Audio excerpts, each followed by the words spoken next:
महाराष्ट्र में स्थानीय निकाय चुनावों की पहली बड़ी परीक्षा आज यानी 2 दिसंबर को शुरू हो गई है और इसमें पूरे राज्य की नजर महायुति और महाविकास अघाड़ी के सीधे राजनीतिक भिड़ंत पर टिकी हुई है। आपको बता दें कि 264 नगर परिषदों और नगर पंचायतों में होने वाली वोटिंग को विधानसभा चुनावों के बाद जनता के मूड का अगला बड़ा संकेत माना जा रहा है। लगभग एक साल से लटके हुए इन चुनावों को लेकर राजनीतिक तापमान तेज है और दोनों गठबंधन पूरे दमखम के साथ चुनावी मैदान में है। पहले चरण में करीब 1 करोड़ मतदाता अपने मताधिकार का इस्तेमाल कर सकेंगे। 2 दिसंबर को होने वाले इस वोटिंग में 6,705 सदस्य पदों और 264 अध्यक्ष पदों का भविष्य तय करेगी। चुनाव की पूरी प्रक्रिया इलेक्ट्रॉनिक वोटिंग मशीनों से ही होगी और नतीजे 3 दिसंबर को ही आ जाएंगे यानी कल आ जाएंगे। हालांकि 24 स्थानीय निकायों में चुनाव स्थगित कर 20 दिसंबर को कराए जाएंगे क्योंकि नामांकन की जांच में अनियमितताएं, अपीलों पर देर से आए निर्णय और चुनाव चिन्ह आवंटन में खामियों के कारण राज्य निर्वाचन आयोग ने इन्हें रोक दिया है। कई मामलों में उम्मीदवारों को नाम वापस लेने के लिए तय 3 दिन का समय भी नहीं मिला, जिससे आयोग ने नियमों के खिलाफ माना और ये चुनाव बीजेपी के नेतृत्व वाली महायुति, जिसमें भाजपा, एकनाथ शिंदे की शिवसेना और अजीत पवार की एनसीपी शामिल है, और विपक्षी महाविकास अघाड़ी एमवीए, जिसमें उद्धव ठाकरे की शिवसेना यूबीटी, शरद पवार की एनसीपी एसपी और कांग्रेस शामिल है।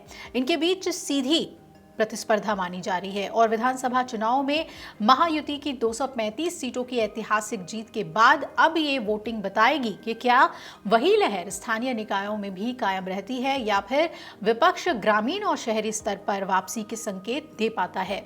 बीजेपी ने तो 100 पार्षद और 3 नगर अध्यक्ष पद बिना मुकाबले जीत भी लिए हैं। प्रचार सोमवार रात 10 बजे पूरी तरह से बंद हो गया था और इसके बाद राजनीतिक दलों को रैली, मार्च, लाउड स्पीकर और किसी भी तरह के सार्वजनिक प्रचार की अनुमति नहीं थी।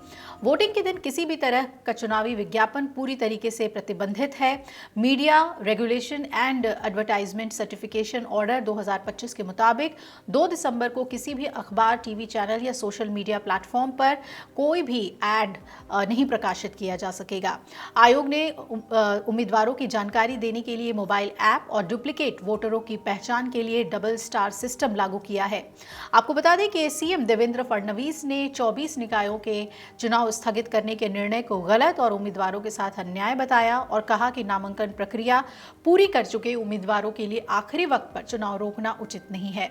हालांकि उन्होंने ये भी कहा कि राज्य निर्वाचन आयोग एक स्वतंत्र संस्था है और उसे निर्णय लेने का पूरा अधिकार है।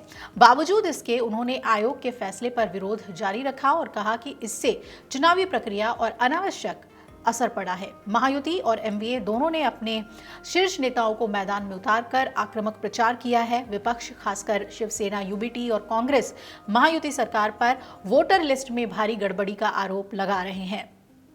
शिवसेना यूबीटी ने आरोप लगाया है कि एसआईआर के नाम पर एनडीए वोट चोरी की साजिश कर रहा है। विपक्ष के दबाव के बाद बीएमसी ने पूरे मुंबई में व्यापक वोटर लिस्ट सुधार अभियान चलाया है।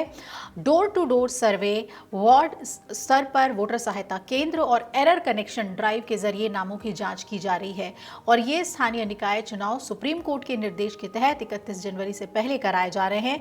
सभी 29 नगर निगम, 32 जिला परिषद और 336 पंचायत समितियों के चुनाव का ऐलान होना बाकी है। राजनीतिक विश्लेषकों का यह मानना है कि 2 दिसंबर की वोटिंग के नतीजे राज्य के राजनीतिक माहौल को काफी हद तक प्रभावित कर देंगे। अगर महायुति की जीत विधानसभा जैसी दोहराई गई तो बीजेपी की अगुवाई वाली सरकार को मजबूत जन समर्थन का संदेश जाएगा और अगर विपक्षी गठबंधन को बेहतर प्रदर्शन मिलता है तो ये आने वाले बड़े चुनावों में उनकी ताकत बढ़ा सकता है। अगर आप ये वीडियो YouTube पर देख रहे हैं तो हमारे चैनल को सब्सक्राइब कर बेल आइकन दबाएं और Facebook पर देख रहे हैं तो हमारे पेज को लाइक करें।